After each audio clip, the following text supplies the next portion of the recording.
حیرت ہوتی ہے ان ظالم کتوں پر کہ رسول اللہ کے خاندان کے 3 دن کے بھوکے اور پیاسے شہزادوں سے لڑنے کے لیے 22,000 کے نامردوں کی فوج جمع کر لی اور جنگ کا اعلان کرتے ہو. پھر بھی حسین اعظم کا ایک شہزادہ پیچھے ہٹنے کو تیار نہیں, منہ پھیرنے کو تیار نہیں. جنگ کا بگل بج گیا تو گھر کے اندر سے خیمے سے عورتیں سہم گئیں کہ کیا حقیقت میں یہ پوری فوج ہم پر ٹوٹ پڑنے والی ہے, یہ رسول اللہ کی امت ہے. امام علی مقام نے کہا صبر صبر. پھر عمرو بن سعد جو سپہ سالار تھا یزیدی فوج کا, لوگوں کو بلایا اور جو جھنڈا اٹھایا ہوا تھا اس شخص کو بلایا اور کہا گواہ رہنا.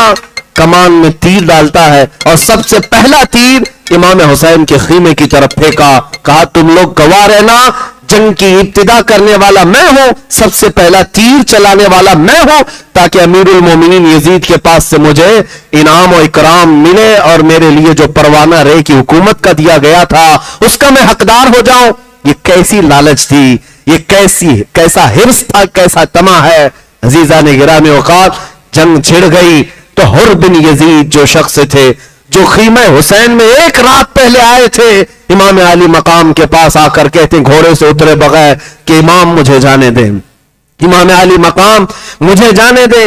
امام علی مقام کے دستے پاک کو چوم کر وہ میدان میں آئے. یہ سب سے پہلے انسان تھے جو کوفیوں کو للکارتے ہوئے کہا تمہیں پتہ ہے کوفہ میں میرا نام کیا ہے, کوفہ میں میرا نام کیا ہے, مجھے کوفہ کا پہلوان کہا جاتا ہے کسی کی ماں نے دودھ پلایا تو آؤ. کوفی ویسے ہی بزدل لوگ تھے, تلواروں کی جھرمٹ میں آتے اور جھنڈ میں حملہ کرنے والے لوگ. یہ حر بن یزید کے پاس کوئی آنے کو تیار نہیں تھا. عمرو بن سعد بڑے بڑے لوگوں کا نام لے کر دھکا دے کر بھیجا کرتا تھا کہ جاؤ اس کے مقابل میں, جاؤ اس کے مقابل میں. حر بن یزید کا حال یہ تھا بپھرا ہوا جیسے انسان ہو اور جو قریب آئے گاجر مولی کی طرح اسے کاٹ کر ٹکڑے کر دے. ایک ہی حر بن یزید ہے تقریباً کچھ گھنٹوں میں 120 لاشیں گرا چکا تھا. وہ کس کی لاشیں تھی؟